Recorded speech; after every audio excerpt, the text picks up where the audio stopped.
कोई इंसान महान कब कहलाता है? जब उसका नाम इतिहास में दर्ज होता है और उसके नाम का जय जयकार सालों तक किया जाता है। लेकिन क्या आपको मालूम है किसी इंसान का नाम इतिहास में कब दर्ज होता है? जब वो कुछ ऐसा अविश्वसनीय काम करता है जिससे लोग इंस्पायर होते हैं, लोगों के जीवन में बदलाव आता है, लोगों को जिंदगी के मायने समझ आते हैं। आज की कहानी एक ऐसे ही इंसान की है जिसने सालों से पीछे पड़ी अपनी विपरीत परिस्थितियों और जिंदगी में भरे पड़े दुखों को हराकर एक ऐसा मुकाम हासिल किया जिसने प्रूव कर दिया कि बदतर से बदतर हालातों में भी सफलता का चिराग जलाया जा सकता है। जरूरत है तो बस उन हालातों से लड़ने की। दोस्तों, ये कहानी है एक कमबैक की, एक ऐसे कमबैक की जिसने कमबैक क्या होता है ये दुनिया को समझाया। ये कहानी है ब्रेंडन फ्रेजर की। जिन जिन लोगों ने ऑस्कर अवार्ड्स की खबरें पढ़ी होंगी उन्हें पता ही होगा कि ये बंदा कौन है। दोस्तों, ये वही बंदा है जिसने इस साल बेस्ट एक्टर का ऑस्कर जीता। ये वही बंदा है जिसकी ऑस्कर अवार्ड लेते वक्त दी गई स्पीच ने सभी की आंखें नम कर दी। ये वही बंदा है जिसने खुद के लिए लड़कर जिंदगी की लड़ाई कैसे जीती जाती है ये सिखाया है। मगर ऑस्कर जीतने से पहले आप इन्हें पहचानते नहीं होंगे, है ना? तो अब इस तस्वीर को देखिए, कुछ याद आया? Yes, Brendon Fraser. ये वही बंदा है जिसने 1999 में आई ब्लॉकबस्टर फिल्म मम्मी में हीरो का काम किया था। वही एडवेंचर मूवी जिसे पूरी दुनिया में काफी पसंद किया गया था। इतना पसंद किया गया था कि 2 सालों के भीतर ही इस मूवी का सेकेंड पार्ट रिलीज करना पड़ा। जो लोग 2005 के बाद जन्मे हैं शायद वो ना समझ पाए, लेकिन जो लोग 2005 से पहले जन्मे हैं वो जानते हैं कि मम्मी अपने समय की कितनी बेहतरीन पिक्चर थी।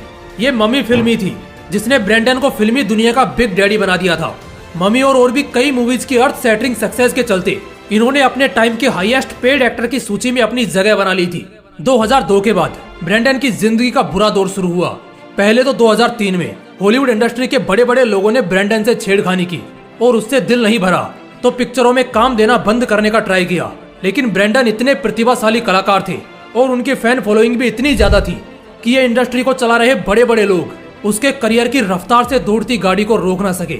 लेकिन कहते हैं ना, समय का पहिया कभी भी एक ही रफ्तार में नहीं घूमता, वो कभी ना कभी धीमा पड़ता ही है। 2008 में ब्रेंडन की गाड़ी की रफ्तार कम होने लगी। एक तरफ इंडस्ट्री में काम मिलना लगभग खत्म सा हो गया। जाहिर है कि इस तरह की सिचुएशन में कोई भी इंसान डिप्रेशन में जाएगा ही और शायद उसको कुछ कर बैठने की इच्छा भी हो। ऐसे में वो खुद को इस तरह की सिचुएशन से बाहर निकालने के लिए अपने फैमिली की तरफ ही तो देखेगा। लेकिन कुदरत का खेल तो देखो, ब्रेंडन को उसकी जीवन संगनी तक का साथ नहीं मिला। 2009 में उनका तलाक हो गया और दोनों अपने अपने रास्ते पर निकल गए। अलग होने के बाद उसकी पत्नी की जिंदगी में शायद दुख नहीं आए होंगे, लेकिन ब्रेंडन की जिंदगी में जो दुखों का पहाड़ टूटा, भगवान ही जाने उसने उस टाइम पर अपने आप को कैसे संभाला होगा। लेकिन यह तो बस शुरुआत थी। अभी जिंदगी का सबसे बुरा दौर ब्रेंडन को देखना बाकी था। 2010 के बाद ब्रेंडन को फिल्मों में काम मिलना ही बंद हो गया। हालात तो इतने बदतर से बदतर हो गए थे कि उसे अपना घर बार सब बेचना पड़ा। तलाक होने के बाद पत्नी करोड़ों रुपए मांग रही थी, सो अलग। ब्रेंडन के लिए इतना सारा पैसा देना शायद उतनी दर्द देने वाली बात नहीं रही होगी। एक इस तरह की सिचुएशन जहां उसे अपनों की सबसे ज्यादा जरूरत है, खासकर अपने जीवन संगनी की, वही जीवन संगनी ऐसे हालातों में उससे पैसे मांग रही थी। ब्रेंडन के लिए इससे बड़ा दर्द क्या ही रहा होगा। ये तो था मेंटल टॉर्चर जो उसे घंटे भर की नींद तक सोने नहीं देता था। मगर उसके एक्टिंग के प्रति प्रेम ने जो उसे चोट दी थी, वो चोटें भी अब उसे दर्द देने लगी थी। दरअसल 1999 में जब वो मम्मी फिल्म की शूटिंग कर रहा था, उस दौरान उसे कई चोटें आई थी। यहाँ तक कि लगभग एक सीन में तो उसकी जान ही चली गई थी। उसके लिए चोटें लगना या हादसा होना कोई बड़ी बात नहीं थी, क्योंकि उसका अपनी कला को लेकर डेडिकेशन इतना ज्यादा था कि वो खुद के स्टंट खुद ही परफॉर्म करता था। लेकिन उसका यह डेडिकेशन 2010 के बाद जब उसकी दुनिया लगभग उजड़ चुकी थी, तब उसके शरीर को दर्द पहुंचा रहा था। यानी इस उजड़ती दुनिया को ब्रेंडन मन और तन दोनों के दर्द को सहन करते देख रहा था।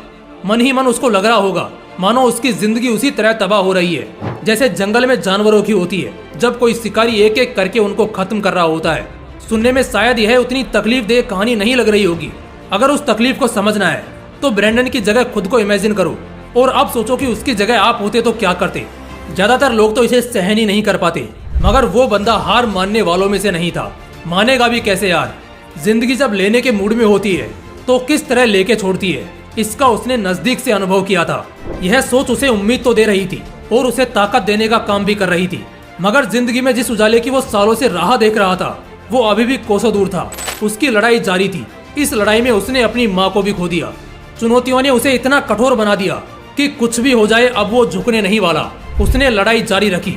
अपनी इस लड़ाई में उसने छोटे छोटे टीवी सीरियल्स में काम किया 2019 में तो उसने लाइन ऑफ डिसेंट नाम की एक इंडियन फिल्म में भी काम किया। उसने एक ऐसी पिक्चर में काम किया जिसका मैंने आज से पहले कभी नाम तक नहीं सुना था, शायद आपने भी नहीं सुना होगा। इससे आप ब्रेंडन के स्ट्रगल का अंदाजा लगा सकते हो। कुछ भी हो, मगर लाइफ के इस फेज का इस बंदे ने डटकर सामना किया। कहते हैं कि इतिहास वही रचता है जो बड़ी से बड़ी चुनौतियों का डटकर सामना करता है, बड़े से बड़े तूफानों का बिना थके, बिना हारे और बिना झुके डटकर सामना करता है, उससे लड़ता है। ब्रेंडन ने भी यही किया। इसीलिए तो इतने सालों के संघर्ष के बाद उसे जो मिला, उसे पाने का उसने शायद सपना भी नहीं देखा होगा। जी हाँ, ऑस्कर का। यही नहीं, जिन लोगों ने उसके साथ अन्याय किया था, उन सबको जिंदगी ने आज बड़ा सबक सिखा दिया। और एक बार फिर ब्रेंडन उस दौर में पहुंच चुके हैं जहां इंडस्ट्री में उनकी तारीफों के पुल बांधे जा रहे हैं और उसकी जीवन गाथा के कसीदे पढ़े जा रहे हैं। इसलिए दोस्तों, एक बात याद रखना, लाइफ में कितनी ही बड़ी समस्या क्यों ना आए, कितने ही सालों का स्ट्रगल क्यों ना करना पड़े, करो। इस स्ट्रगल पीरियड को श्राप नहीं, वरदान समझो, क्योंकि भगवान भी ऐसा कुछ उसी के साथ करते हैं जिसमें इतिहास रचने की क्षमता होती है। दोस्तों, आज की वीडियो से कुछ नया सीखने को मिला हो तो लाइक और शेयर करना मत भूलना। चलिए मिलते हैं अगली वीडियो में एक बवाल मोटिवेशन के साथ। जय हिंद, जय श्री कृष्णा।